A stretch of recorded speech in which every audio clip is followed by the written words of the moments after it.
Salutations friends, welcome back to my channel. Today's video is going to be a fragrance first impressions on Vanilla Caviar from House of Matriarch. So if you'd like to know what I think, then keep watching. Now for transparency purposes, this was not sent me to review or for a first impressions. I recently purchased Beauty Wood from House of Matriarch. I was really excited about that scent, and she sent me the Vanilla Caviar sample, as she does when you order things. She'll send you little goodies from time to time, and I was really excited.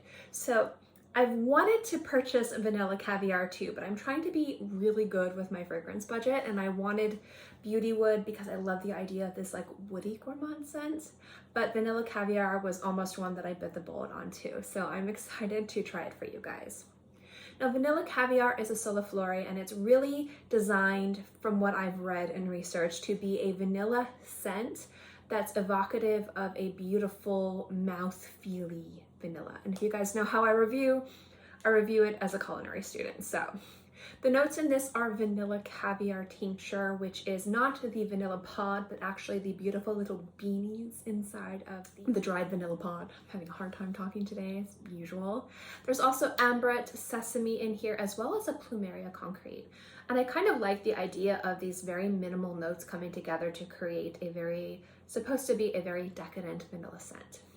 Now this is in a little dabber, so what I've done prior to sitting down to film this video is I've applied it on my hand here in order to wear it for half an hour, and I just literally before I turned on the camera applied it here to give it enough time to dry down. So now I'm going to let you guys know what I think. There's definitely a real difference in the opening to the dry down, which is something I would expect.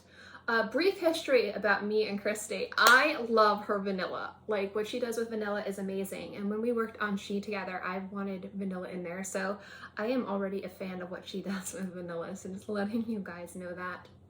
So the one that's been on my hand for probably just a few minutes smells really, really nice.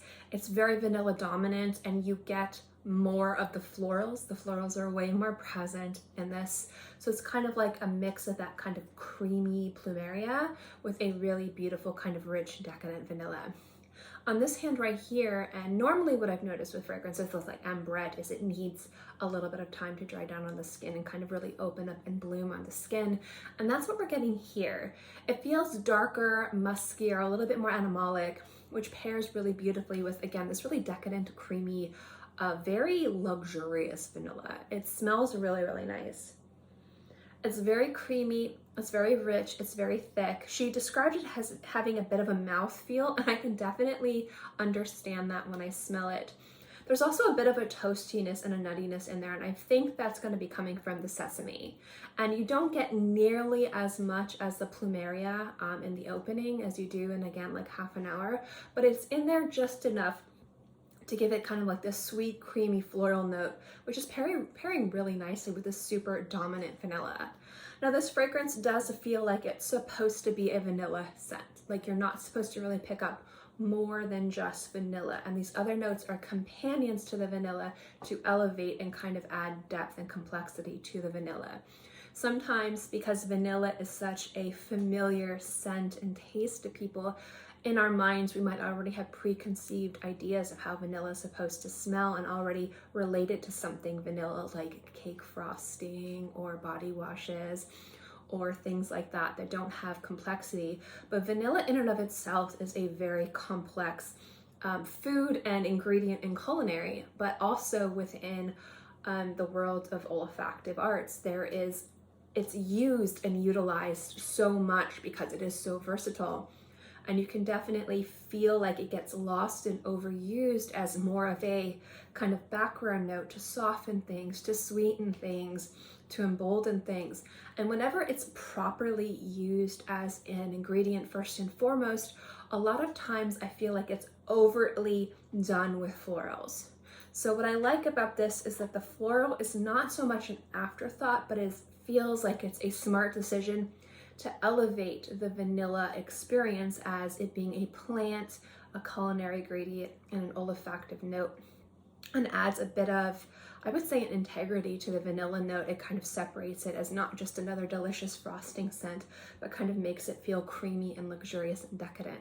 And that's one thing that I really love about Kristin's vanilla, and it definitely seems to be very apparent here, at least on my skin. I'm really enjoying it. Now, this fragrance was with a dabber, so when it comes down to longevity and performance, I prefer personally a spray and atomizer. Some people are better at using dabbers than I am. I am not very dabber literate, so with this type of scent, to be able to properly gauge its performance projection, I would really have to apply it with an atomizer. I'm not saying that there's a right or wrong way to do it. I'm just not well versed with dabbers. But I will say, based on just slathering this on my skin like toast, like it was jam, I can pick it up from like my hand arm's length. I'm picking up wafts of vanilla in the air, so it does have pretty nice projection considering I just kind of added a minimal amount to my skin with a dabber. So I have a feeling like if I applied this how I would normally apply fragrances, like 30 sprays like all over my body, I have a feeling this would be a very beautiful aromatic experience. I do really enjoy it. It doesn't have any abrasiveness to it. It doesn't have any sharpness to it, which sometimes I can pick up in vanilla scents. It's very smooth, it's very creamy, it's very rich, and it's also a very unisex vanilla scent as well. So it's not going to be too sweet for people who want more of that kind of like sexy vanilla and less of that like candy frosting vanilla. It has a lot of integrity to it, which I really, really enjoy. Overall, my first impressions of this scent are super positive. I think it's a beautiful vanilla scent. If you love vanilla, I definitely would recommend at least reaching out and getting a sample of it. You know, it's only a few bucks, definitely worth checking out. This will probably be something I'm definitely going to invest in a 50 ml bottle of very soon. It's gorgeous. So overall, super impressed, but I had a feeling, and if you guys know me and know how much I love House of Matriarch and how much I love vanilla, you probably knew this was going to be a positive review, but I really love vanilla. I love it in all of its glory, and I think this is a beautiful tribute and almost love letter to this gorgeous, gorgeous note. Anyway, that is my review, guys, or my first impressions based off of this sample right here.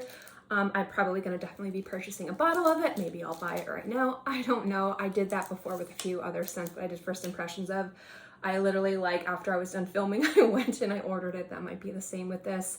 But thank you guys so much for watching this video. I hope you enjoyed it. If you guys have had the opportunity to try Vanilla Caviar or any of your other favorite vanilla scents, let me know. I'd love to know what you guys think. I'm definitely looking to adding more beautiful vanilla fragrances to my collection. As always, guys, thank you so much for watching this video. I hope you enjoyed it, and I'll see you next time. Bye.